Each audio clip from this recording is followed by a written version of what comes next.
The little girl dropped her fork because she was trying too hard not to cry. Her father noticed immediately. The restaurant was far too expensive for a man like him, the kind of place where crystal glasses shimmered under golden chandeliers and violin music floated softly through the air. Every tablecloth was spotless. Every laugh sounded rich. And there he was, sitting stiffly in a borrowed blazer that didn't quite fit, watching his daughter pretend she wasn't overwhelmed. He had spent his last savings on this dinner, not because he wanted to impress anyone, but because his 8-year-old daughter had whispered the night before, "Daddy, can we eat somewhere fancy just once, like the places Mommy used to talk about?" And he couldn't say no. Before we continue this emotional journey, take a second to like, comment, share, and subscribe to the channel if you believe in kindness, second chances, and the quiet strength of single parents doing their best. Your support keeps stories like this alive. He was a single father by circumstance, not choice. 3 years earlier, he had lost his wife to a sudden illness that drained not only his heart but every dollar they had saved. Hospital bills replaced dreams. Silence replaced laughter. And the little girl who once twirled around the living room in her mother's dresses had grown quieter, more observant, as if she understood too much for her age. Since then, he had worked 2 jobs, mornings at a warehouse, evenings driving deliveries. His hands were rough. His back constantly ached. But every night, no matter how tired he was, he read her a story. Every weekend, he braided her hair badly but proudly. He learned how to pack lunches with notes inside them that said, "You are braver than you think." But that night was different. That night was meant to feel special. He had made a reservation under a name he felt embarrassed to say out loud. He had rehearsed how to hold his posture. He had even watched videos on how to properly use multiple forks, all for her. His daughter wore a simple blue dress, one her mother had bought before she passed. It was slightly short now, but she refused to outgrow it. She said it made her feel like Mommy was close. They ordered the cheapest items on the menu, though even those cost more than his weekly groceries. He kept calculating the bill in his head while pretending to enjoy the candlelight. Then it happened. At a table across the room, a woman paused mid-conversation. She wasn't just any woman. She was the only daughter of one of the wealthiest families in the country, an heiress whose name appeared in magazines and business headlines. She had inherited not only billions but a reputation for being distant, sharp, and untouchable. People said she lived in a world of glass towers and private jets. But tonight, she wasn't looking at her business associates. She was looking at them, at the single father nervously adjusting his sleeves, at the little girl carefully copying the way other guests held their glasses. She noticed the way he cut her food into tiny pieces without being asked, the way he pushed the best part of his own meal onto her plate when she wasn't looking, the way he smiled even though exhaustion lined his face. Something about them unsettled her, because 3 years ago she had lost someone too. Her younger brother had died in a car accident. Since then, dinners had felt hollow. Success had felt loud but empty. She attended charity galas, signed million-dollar deals, smiled for cameras. But nothing filled the quiet that followed her home. And now, watching that father and daughter, she felt something crack open inside her. The girl's fork had fallen because she saw the price of the dessert menu. She whispered that she wasn't hungry anymore. Her father understood. He quickly agreed, though he knew she had barely eaten. He asked for the check sooner than planned, heart pounding at the total printed in bold at the bottom. That's when the unbelievable happened. Before he could reach for his wallet, the waiter approached with a confused expression and said their bill had already been taken care of. The father froze. He insisted there must be a mistake. There wasn't. The waiter discreetly gestured toward the woman across the room. Their eyes met. She didn't smile in a grand or dramatic way. She simply nodded once, as if to say, "Let them have this night." The father stood immediately, embarrassment flooding his chest. He wasn't a man who accepted charity easily. Pride was sometimes the only thing he had left.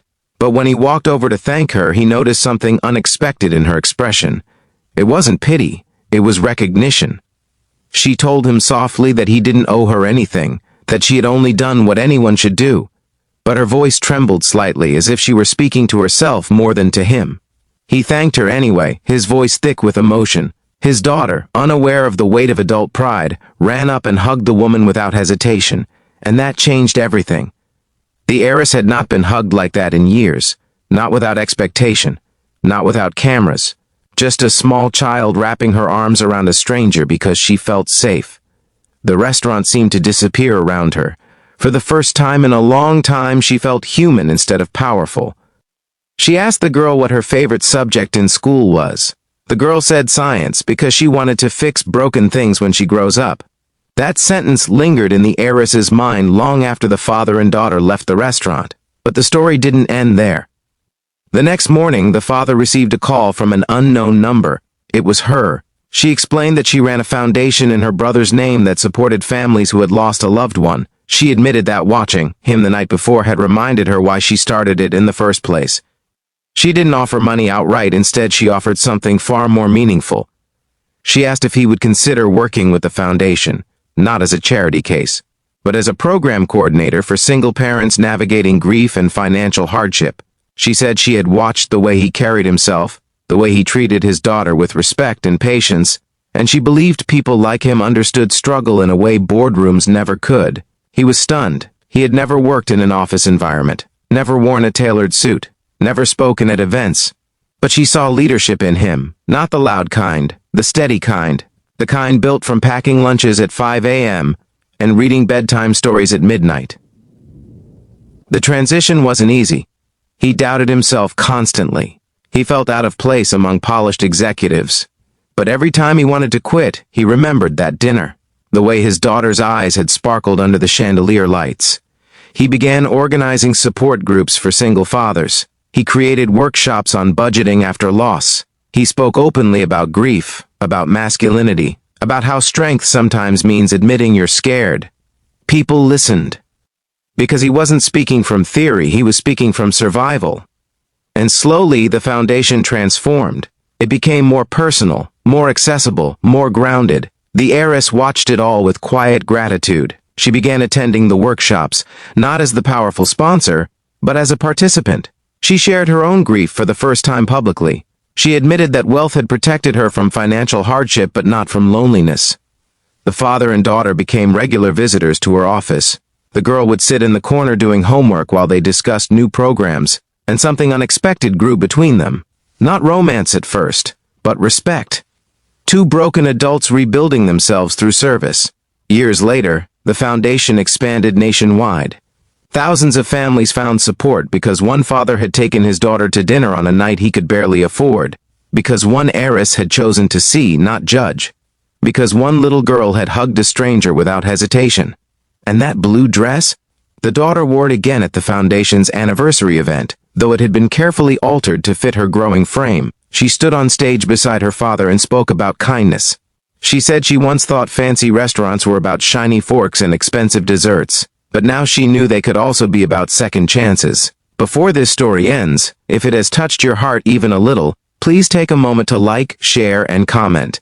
Tell us where you're watching from, and share this video with someone who believes in quiet heroes. And here's something special. Comment the word kindness below if you believe one small act can change someone's entire future, because that's what happened that night. A tired single father gave his daughter a memory. A grieving heiress found purpose again, and a simple paid bill became the beginning of a movement that reminded thousands of families they were not alone. The most unbelievable part wasn't the money. It was the decision to care. Sometimes the greatest miracles don't arrive with headlines or applause. Sometimes they sit quietly at a table, cutting food into smaller pieces, pretending not to worry about the price.